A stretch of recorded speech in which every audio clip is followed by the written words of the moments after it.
আমি আপনাদের সঙ্গে এই ভিডিওতে শেয়ার করব ইপিজেডের শ্রমিকদের কর্মঘণ্টা অর্থাৎ ওভারটাইম নিয়ে। যে সকল শ্রমিক কোনো প্রতিষ্ঠানে 8 ঘন্টার বেশি কাজ করে থাকে সেই ক্ষেত্রে তাদের এই ওভারটাইমের পেমেন্ট কিভাবে দিতে হবে এই বিষয়ে ইপিজেডের শ্রম আইনে কি বলা আছে দেখুন।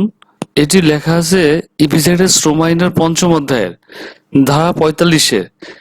যে ক্ষেত্রে কোনো শ্রমিক কোনো প্রতিষ্ঠানের কোনো দিন বা সপ্তাহে এই আইনের অধীন নির্দিষ্ট সময়ের অতিরিক্ত সময় কাজ করেন, সেই ক্ষেত্রে তিনি অধিকাল কাজের জন্য তাহার মূল মজুরি ও মহার্ঘ ভাতা এবং অ্যাডক বা অন্তর্বর্তী মজুরি যদি থাকে এর সাধারণ হারের দ্বিগুণ হারে ভাতা পাইবেন।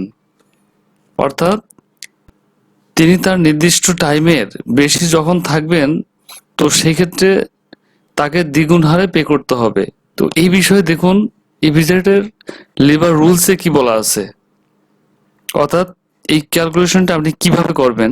ইপিজেডের লেবার রুলসে বলা আছে দেখুন 108-এ মালিক ও শ্রমিকের মধ্যে ভিন্নরূপ কোন চুক্তির অবর্তমানে আইনের ধারা 45 অনুযায়ী শ্রমিকের অধিকার কর্মের জন্য প্রদত্ত ঘণ্টাভিত্তিক মজুরির সাধারণ হার নিম্ন বর্ণিত হারে হিসাব করতে হইবে। কতে লেখা আছে দেখুন, দৈনিক মজুরি ভিত্তিতে নিযুক্ত শ্রমিকের ক্ষেত্রে তাহার দৈনিক মজুরির 8/1 খতে আছে সাপ্তাহিক মজুরি ভিত্তিতে নিযুক্ত শ্রমিকের ক্ষেত্রে তাহার সাপ্তাহিক মজুরির 48/1।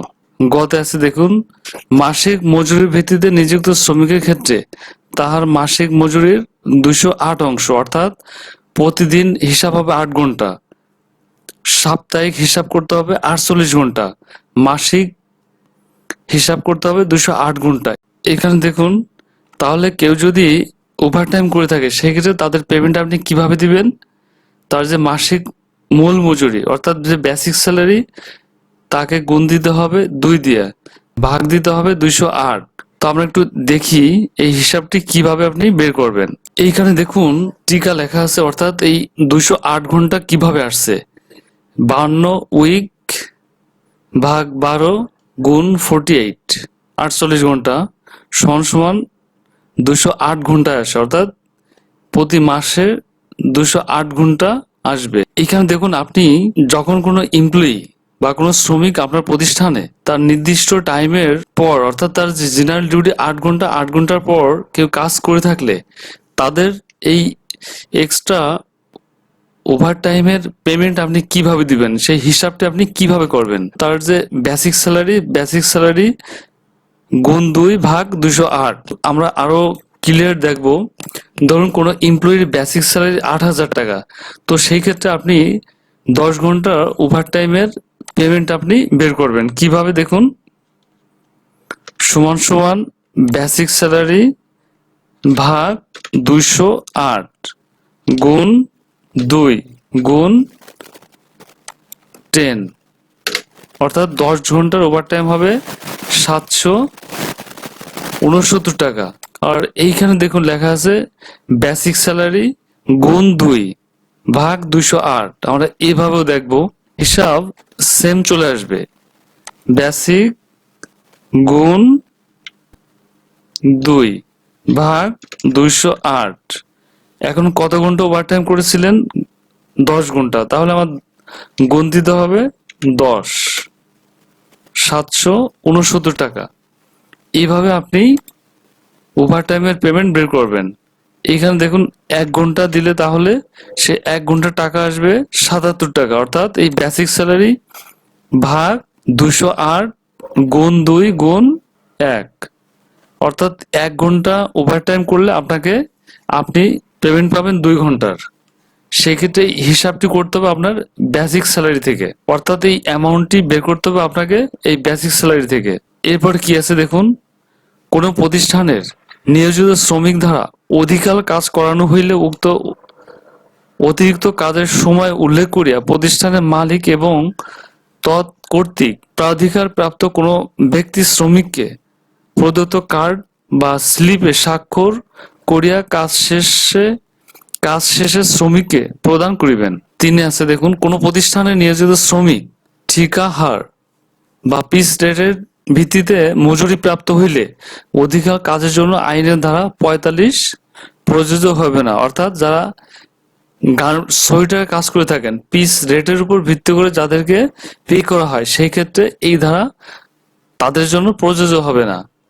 4 আছে দেখুন, অধিকার কাজের হিসাব ফর্ম 38 অনুযায়ী রেজিস্টার সংরক্ষণ করতে হবে। অর্থাৎ অধিকার কাজের জন্য, অতিরিক্ত কাজের জন্য ফর্ম যে 38 আছে সেটি ফলো করতে হবে। আমরা এখন দেখব ফর্ম 38। ফর্ম 38 কেমন এবং এটি আসলে কিভাবে মেইনটেইন করতে হয় বা ফিল আপ করতে হয়। এখানে দেখুন লেখা আছে ফর্ম 38 আইনের ধারা 45 এবং বিধি 108 এর 4 দ্রষ্ট দৈনিক হাজিরা ও অধিকার কাজের জন্য রেজিস্টার। অর্থাৎ দৈনিক হাজিরার জন্য এবং প্রতিষ্ঠানের যে সকল শ্রমিক ওভারটাইম করে থাকেন তাদের ক্ষেত্রে এই ফর্ম মেইনটেইন করতে হবে। এটি কি লেখা আছে? কারখানা বা প্রতিষ্ঠানের নাম, কারখানা বা প্রতিষ্ঠানের ঠিকানা, রেজিস্ট্রেশন নম্বর, এরপর লেখা আছে দেখুন টেবিল, ক্রমিক নং থাকবে 1 2 3 4 এভাবে, শ্রমিক রেজিস্টার ক্রমিক নং, নাম থাকবে, পদবি ও টোকেন বা কার্ড নাম্বার, গ্রুপ ও রিলে নম্বর যদি প্রয়োজন হয়, প্রতিদিনের কাজের সর্বমোট কর্মঘণ্টা। এইখানে দেখুন বার দেওয়া আছে শুক্রবার, শনিবার, রবিবার, সোমবার, মঙ্গলবার, বুধবার, বৃহস্পতিবার। অর্থাৎ আপনি যেদিন ওভারটাইম করবেন সেদিন এই ঘন্টাগুলি লিখতে হবে, মেনশন করতে হবে এই ঘরে।